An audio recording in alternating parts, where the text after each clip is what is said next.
Hello guys, કેમ છો બધા? મજામાં?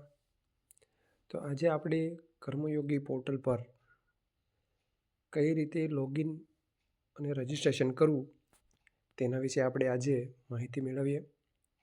તો તેમાં તમે બે રીતે તમારું રજિસ્ટ્રેશન કરી શકશો. તો ગૂગલની અંદર, ક્રોમની અંદર જઈ અને ડાયરેક્ટ કર્મયોગી પોર્ટલ એવું લખશો તો પણ થઈ શકશે, અને તમે પ્લે સ્ટોરની અંદર જઈ અને ત્યાંથી કર્મયોગી એપ્લિકેશન ડાઉનલોડ કરી તેની અંદર પણ થઈ શકે છે. તો આપણે ક્રોમની અંદર કર્મયોગી પોર્ટલ ખોલીએ, તેમાં કર્મયોગી ગુજરાત સ્ટેટ પોર્ટલ આ રીતનું લખેલું આવશે. તેના ઉપર ક્લિક કરતાં આ રીતનું આવે છે કે જેમાં લોગિન કરવા માટે તમે 3 રીતે લોગિન કરી શકશો: મોબાઈલ દ્વારા, ઈમેલ દ્વારા અને HRPN નંબર.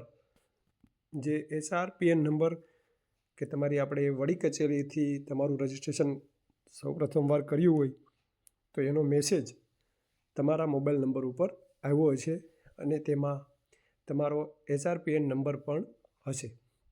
તો તેના દ્વારા પણ તમે રજિસ્ટ્રેશન કરી શકો. તો ગમે તેના ઉપરથી રજિસ્ટ્રેશન તમે કરી શકો છો, 3માંથી ગમે એક ઉપરથી.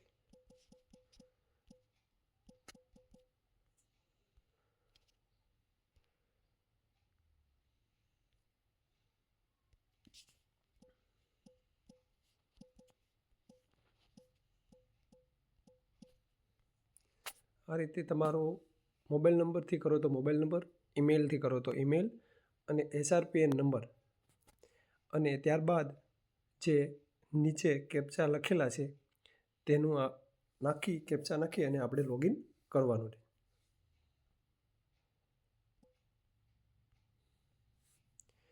આ રીતે તમે લોગિન કરો તો મિત્રો, હવે જો સૌપ્રથમવાર તમે આ લોગિન કરતા હશો તો આ રીતનું ખુલશે, અને તેમાં તમારી પાસે પાસવર્ડ ચેન્જ કરવાનું ઓપ્શન આવશે. સૌપ્રથમવાર તમે લોગિન કરશો ત્યારે એમાં તમારે તમારો પહેલાં પાસવર્ડ ઓલ્ડ પાસવર્ડ નાખવાનો છે, કે જે તમારા મેસેજની અંદર જે RPN નંબર આવેલો છે તેની હારે પાસવર્ડ પણ આવેલો છે, અને એ પાસવર્ડ તમે ચેન્જ કરી શકશો.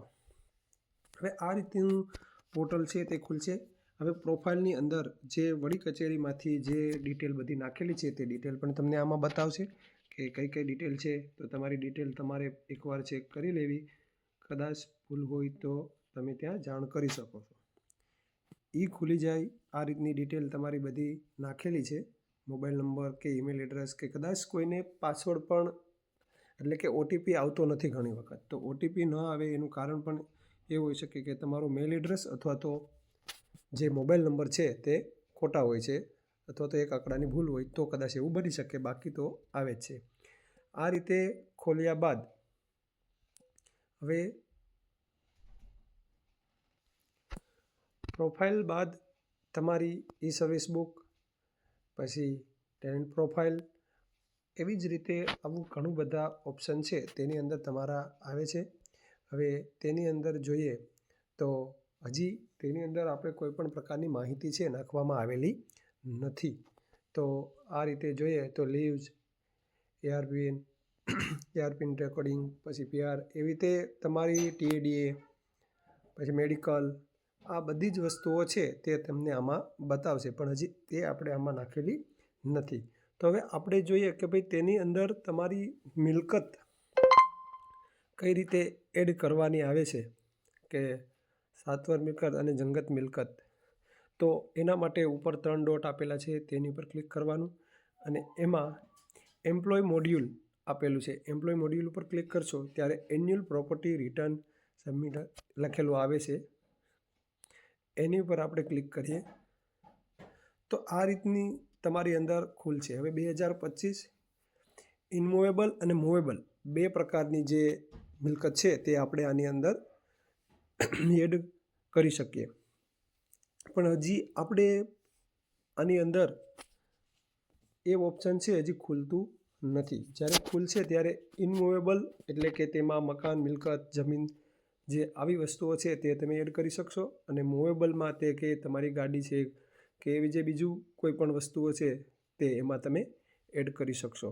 તો મિત્રો, મારો વિડીયો જો તમને ગમ્યો હોય તો લાઇક, શેર અને સબસ્ક્રાઈબ કરવાનું ભૂલતા નહીં. નમસ્કાર.